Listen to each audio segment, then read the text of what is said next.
পড়াশোনা কেন করিস? আপনি যাতে না মারেন সেই জন্যই আমরা পড়াশোনা করি। এই ওচকেমি বন্ধ কর, নইলে কিন্তু। পণ্ডিত মশাই, আমি বলবো? হ্যাঁ বল।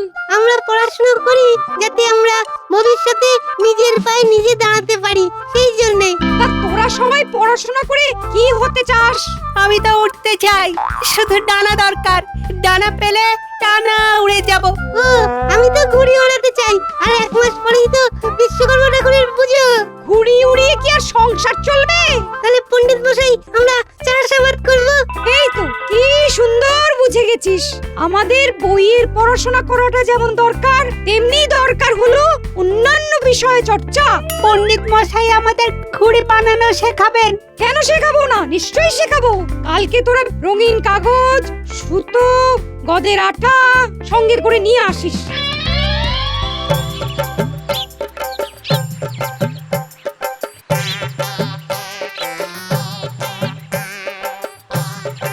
কিরে, তোদের পাঠশালায় আজকের মতন পড়াশোনা হয়ে গেল? হ্যাঁ দাদু, কালকে তো বিশাল মজা। কেন, কাল কি আছে? কার জন্মদিন নাকি? হ্যাঁ, না না দাদু, কালকে আমাদের পড়াশোনার পাশাপাশি পণ্ডিত মশাই ঘুড়ি বানানো শেখাবেন। হ্যাঁ, সেই জন্য আমাদের রঙিন কাগজ, সুতো, গদের আটা অনেক কিছু নিয়ে যেতে বলেছে। আর এইগুলো কিন্তু তোমাকেই কিনে দিতে হবে। বেশ বেশ, তা না হয় কিনে দেব। পণ্ডিত মশাই বলেছেন কর্মের মাধ্যমে যে শিক্ষা আমরা অর্জন করি সেটাই হলো কর্মশিক্ষা। কদিন পরে বিশ্বকর্মা পুজো, তাই আমরা এখন ঘুড়ি বানাবো। কদিন পরে চাঁদমালা বানাবো, মোমের পুতুল বানাবো। এটাই তো চাই। এই বয়স থেকে পুঁথিগত বিদ্যার পাশাপাশি এই সব বিষয় জ্ঞান অর্জন করতে হবে, বুঝলি? চলি রে।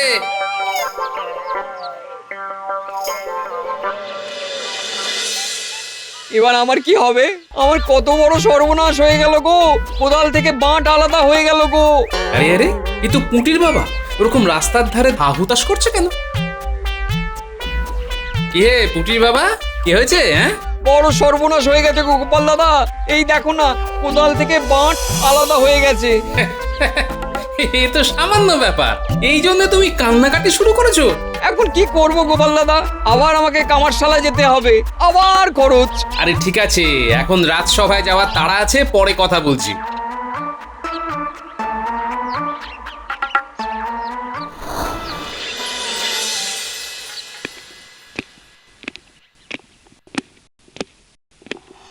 আরে কি কাণ্ড প্রহরী!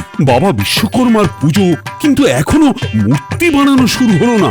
সেটাই তো বলছি মহারাজ, রাজ্যে হাতে গোনা কয়েকটা ভালো মৃৎশিল্পী রয়েছে, তাতেই তো এই সমস্যা। তুমি এক কাজ করো। কি কাজ মহারাজ? মৃৎশিল্পীকে গিয়ে বলো রাজসভায় আমার সাথে দেখা করতে। যথা আজ্ঞা মহারাজ। শোনো, সামনেই বিশ্বকর্মা পুজো, তাই আজকে আমাদের পুজো নিয়েই আলোচনা হবে। পুজো মানেই তো মহারাজ পেট পুজো। তাহলে শুরুতেই ওই খাওয়ার আলোচনাই হোক। চিরকাল শুধু খাই খাই আর খাই। তাতে আপনার কি? হ্যাঁ, এই তোমরা থামো তো। মহারাজ, এই যে আমাদের মৃৎশিল্পী, ওনার নাকি কাজের খুব চাপ। কি হে সনাতন, তুমি এতদিন ধরে আমাদের রাজবাড়ির পুজোয় বিশ্বকর্মা দেবের প্রতিমা বানাও, এবারে এখনো তুমি কাজ শুরু করনি, কি ব্যাপার বলো তো? আসলে মহারাজ, কাজের খুব চাপ। আমাদের কৃষ্ণনগরে মাটির পুতুলের কাজ অনেকেই তো করে, কিন্তু ভালো মৃৎশিল্পী হাতে গোনা কয়েকজনই আছে। তাই তুমি এখনো রাজবাড়ির কাজ শুরু করতে পারোনি, তাই তো? হ্যাঁ মহারাজ। কিন্তু সেটা বললে তো চলবে না। দূর দূর থেকে দর্শনার্থীরা আসে রাজবাড়ির বিশ্বকর্মা প্রতিমা দেখার জন্য। মহারাজ, আমি কিছু বলতে পারি?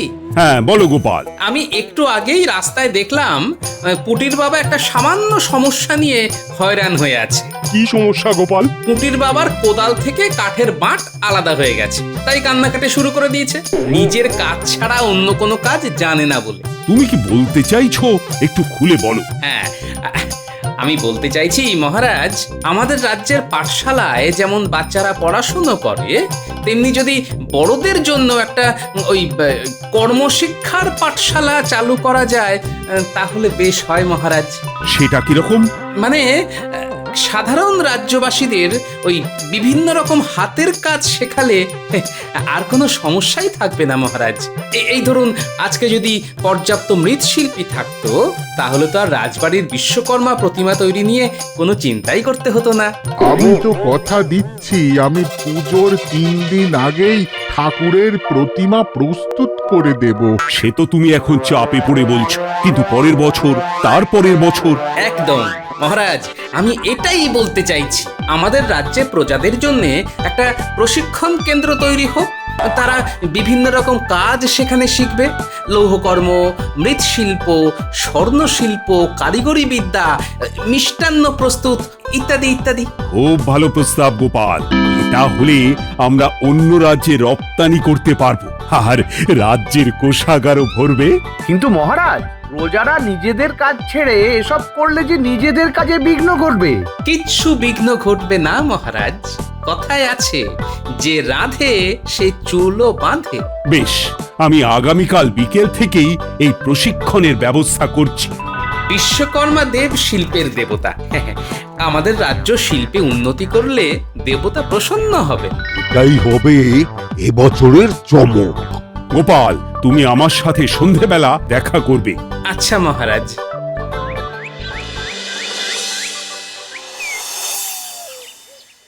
কি বলছেন মন্ত্রী মশাই? এটা হলে তো আপনার সর্বনাশ। আরে গোপাল সব সময় ছুঁচ হয়ে ঢোকে আর ফাল হয়ে বেরিয়ে যায়। তাই তো দেখছি। আরে এতদিন আমাদের রাজ্যে যা আমদানি হতো সবকিছুতেই আমার একটা অংশ বরাত থাকে। এবার গোপালের বুদ্ধিতে কাজ শুরু হলে সেই বড়াতে আঘাত, আর আপনার রোজগার কম মানে আমাদের ভাগ্যেও লপটঙ্কা। সবাই যদি সব কাজ জেনে যায় তাহলে আমি কি বসে বসে আঙুল কামড়াবো? তাই তো, ছোটখাটো দরকারেই লোকজন দোকানে যায়, আর এখানে বেশিরভাগ দোকানের জিনিসপত্র বাইরে থেকে আমদানি করে। হ্যাঁ, তাই সবাই যদি সবকিছু নিজে নিজেই করে ফেলে তাহলে তো আমার আর প্রয়োজনই নেই। কত কায়দা করে আমদানির ব্যবসাটা ফেদেছি, সব ঘেটে যাবে। তাহলে এবার কি করবেন মন্ত্রী মশাই? বন্ধ করতে হবে। বন্ধ কি মন্ত্রী মশাই, আমরা লন্ড ভন্ড করে দেব। যারা শেখাতে আসবে তাদের প্রথমে ভয় দেখাবি, তাতে যদি কাজ হয় তো ভালো, নইলে জ্বালিয়ে দিবি। হ্যাঁ, একদম। আপনার ব্যবসা যদি না চলে তাহলে তো আমরা পথে বসে যাব। আপনাকে বাঁচিয়ে রাখলেই আমরা খেতে পাবো। যা, সবার আগে খোঁজ খবর নে কারা এই কর্মশিক্ষা প্রকল্পে সাহায্যের হাত বাড়িয়ে দিচ্ছে। আরে, ওই তো গোপাল এসেছে। হ্যাঁ মহারাজ, আর সাথে কাদের নিয়ে এসেছি দেখুন। একজন তো আমাদের মৃৎশিল্পী, আর বাকিরা কারা? একজন স্বর্ণশিল্পী। কি ভাইয়া, নিজের পরিচয় দাও। মহারাজ, আমার গয়নার দোকান আছে।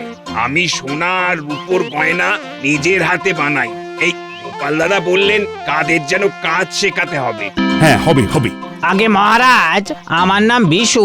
আমি লোহা পেতলের কাজ করি। আমার একখানা কামারশালা আছে। মহারাজ, আমিও চলে এলাম, আমাকে তো চেনেন। আরে ভোলা ময়রা, বলো বলো। মহারাজ, আমি মিষ্টি বানানো শেখাতে রাজি আছি, কারণ মাঝে মাঝেই আমি ওই দোকানে ভিড় সামলাতে পারি না, পর্যাপ্ত মিষ্টি বানাতে পারি না বলে অনেকেই ফিরে যায়। বাহ, তাহলে তো ভালোই হলো। আর মহারাজ, আমি আমাদের রাজসভার পণ্ডিতের সাথে কথা বলে নেব যে হাতের কাজ, ওই ছোট ছোট সাংসারিক জিনিসপত্র বানানোর শিক্ষা আর বাণিজ্য নীতি শিক্ষা যেন উনি দেন। তাহলে বিকেলে পাঠশালাতেই শেখাক। হ্যাঁ মহারাজ, সকালে বাচ্চাদের ঘুড়ি বানানো শেখাবে, পড়াশোনা শেখাবে, আর বিকেলে বড়দের বিভিন্ন হাতের কাজ শেখাবে। বেশ, তাহলে আর দেরি কেন, কালকে বিকেল থেকেই কাজ শুরু করে দাও। যথা আজ্ঞা মহারাজ। মন্ত্রী মশাই, গ্রামের কয়েকজনের থেকে শুনলাম বেশ অনেকজনই শেখানোর দায়িত্ব নিয়েছে। একদম গোপন সূত্রের খবর বটে, তা কে কে আছে? বিশু বলে একজন, ভোলা ময়রা, রাজসভার পণ্ডিত, আর যে মৃৎশিল্পী রাজবাড়ির পুজোর প্রতিমা বানাচ্ছে তিনি। আচ্ছা, এই ব্যাপার। গোপালেদের সবাইকে কথা বলে রাজি করিয়েছে। আপনি বলেন তো গোপালকেও একটা হুমকি দিয়ে দি। না না, গোপাল বেটা বেপরোয়া, ওকে হুমকি দিলে বিড়াল থেকে বাঘ হয়ে যাবে।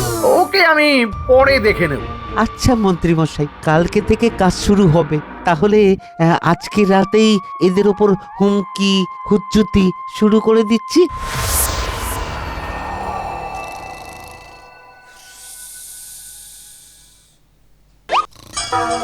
এই কে কে? আরে এটা কি? যদি মরতে না চাস তাহলে কর্মশিক্ষা প্রকল্পে যোগদান করিস না, নইলে কাল রাতে তোর মৃত্যু অবধারিত। ওরে বাবারে!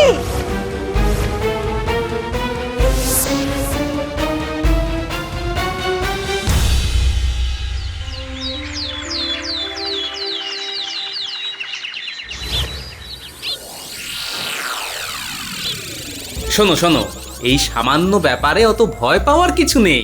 ভয় পাবো না বলছো? হ্যাঁ, আজকে ওই পাথরের ঢেলা যদি খাটে না পড়ে মাথায় পড়তো তাহলে তো এতক্ষণে পরলোকে পারি। আহা, এত দুশ্চিন্তা করো না তো, তোমরা সবাই আমার ঘরে এসো।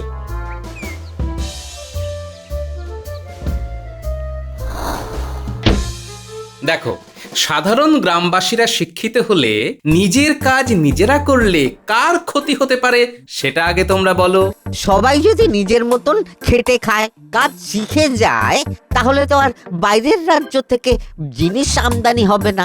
আমাদের রাজ্যে যে যে জিনিসের উৎপাদন কম সেই সব জিনিস বাইরে থেকে এনে স্থানীয় দোকানদাররা বিক্রি করে।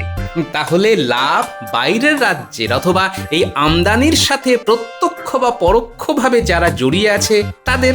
ঠিক বলেছ, হ্যাঁ ঠিক বলেছ। কিন্তু আমরা যদি তোমার কথা বা মহারাজের কথা অনুযায়ী কাজ করি তাহলে তো আমাদের প্রাণ সংশয়। শোনো, তোমাদের কিচ্ছু হবে না। আজ বিকেলে তোমরা কর্মশিক্ষা প্রকল্প শুরু করো। চিঠিতে লিখেছে রাতে মৃত্যু অবধারিত। তার মানে আজ রাতই আমাদের শেষ রাত?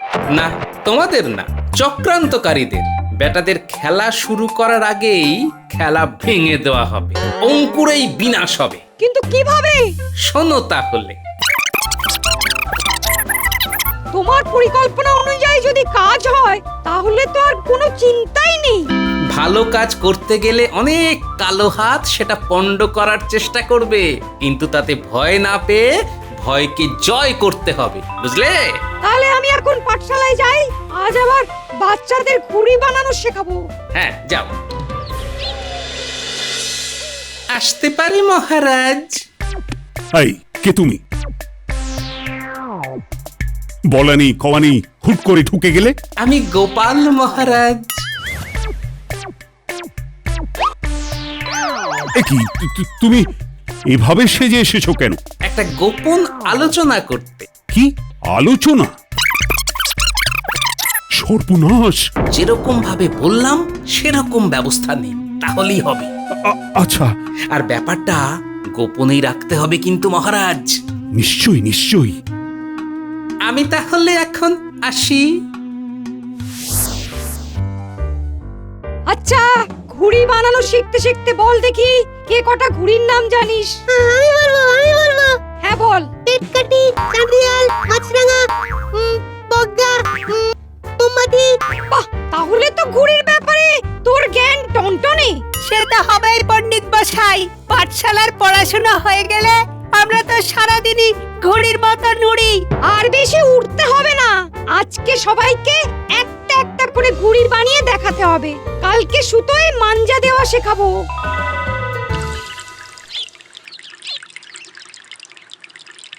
আর তো বিশ্বকর্মা দেবের পুজোর বেশি দিন বাকি নেই। সবাই নিজের নিজের দায়িত্ব বুঝে নিয়েছো তো? হ্যাঁ মহারাজ। বুঝে গেছি সব কাজ, তাই প্রস্তুতি শুরু করে দেব আজ। কেন, তুমি কি করবে যে আজ প্রস্তুতি শুরু করবে? আমি তো আলপনা দেব, তাই আজ থেকে অনুশীলন করব।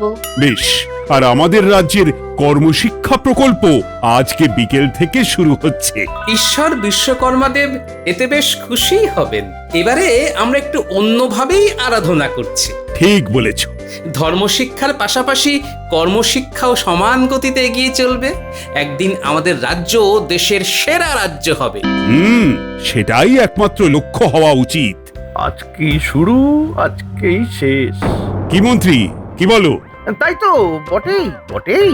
তাহলে গোপাল বিকেলে পাঠশালায় পণ্ডিত শিক্ষাদান করবে, আর বাকি শিক্ষা যে যার নিজস্ব ঠেকে, তাই তো? হ্যাঁ মহারাজ। বেশ, আমি একবার করে গিয়ে দেখে আসবো। হ্যাঁ, তাহলে শিক্ষানবিশরাও আরো আগ্রহী, উৎসাহী হবে।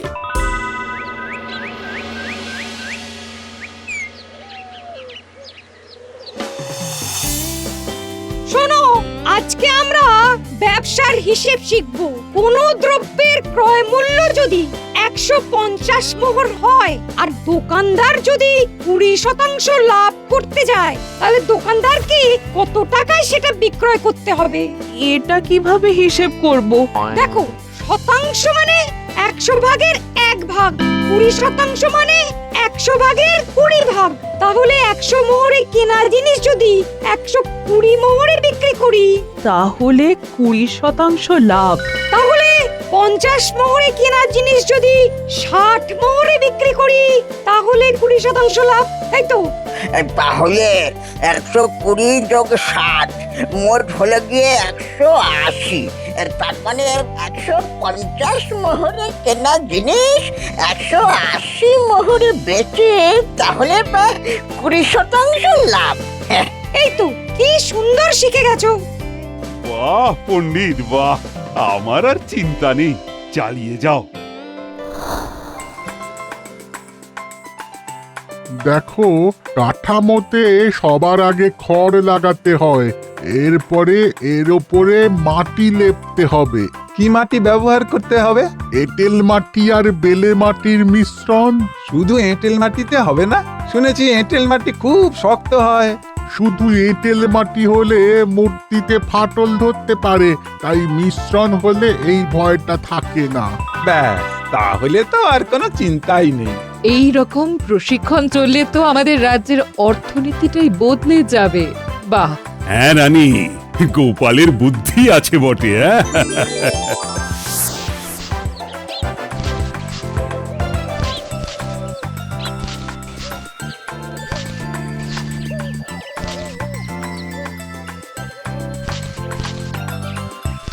আচ্ছা, এই জিনিসটাকে কি বলে?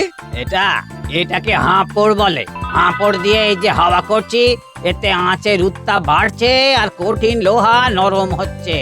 এরপর এই নরম লোহাকে এই নিজের মতন আকার আকৃতি দেওয়া যাবে? একদম তাই। মন্ত্রীমশাই, হুমকিতে কোনো কাজই হয়নি। সবাই জোর কদমে কাজ শুরু করে দিয়েছে। কথায় হয়নি, এবার কাজে দেখাবি। আজ রাতে যাবি, দরজা ভাঙবি আর সব বেটাদের তুলে নিয়ে আসবি। আচ্ছা মন্ত্রীমশাই।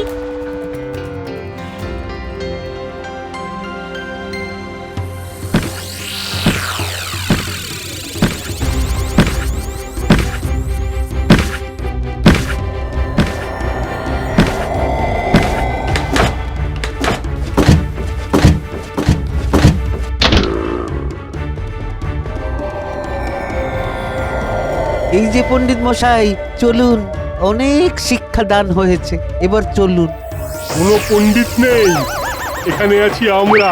প্রহরী, পাকড়াও করো।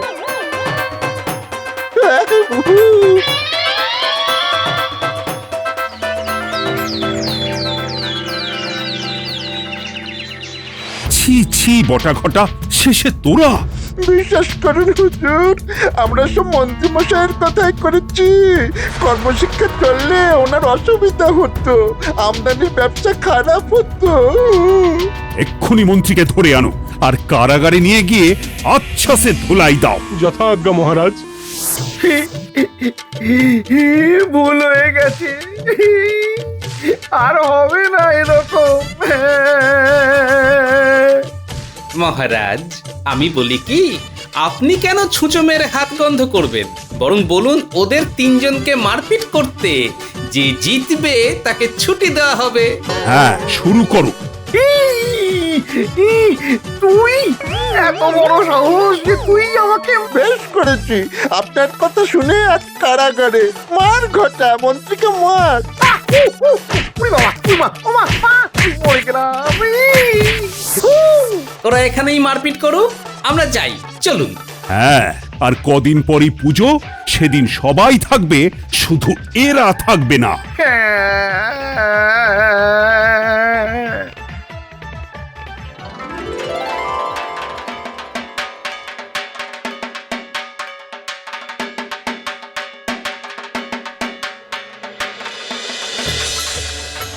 মহারাজ, আমার শিক্ষানবিশদের হাতে বানানো প্রতিমা। খুব সুন্দর হয়েছে, যেন মনে হচ্ছে জাগ্রত দেবমূর্তি। এবার পুষ্পাঞ্জলি হবে। জয় বাবা বিশ্বকর্মার জয়। জয় বাবা বিশ্বকর্মার জয়। কি পুটির বাবা, এবার আর কোদাল থেকে বাঁট খুলে গেলে কান্নাকাটি করবে না তো? না না, নতুন কোদাল বানিয়ে নেবো। নমো বিষ্ণু, নমো বিষ্ণু, নমো বিষ্ণু। সবই ভগবান বিশ্বকর্মা দেবতার কৃপা।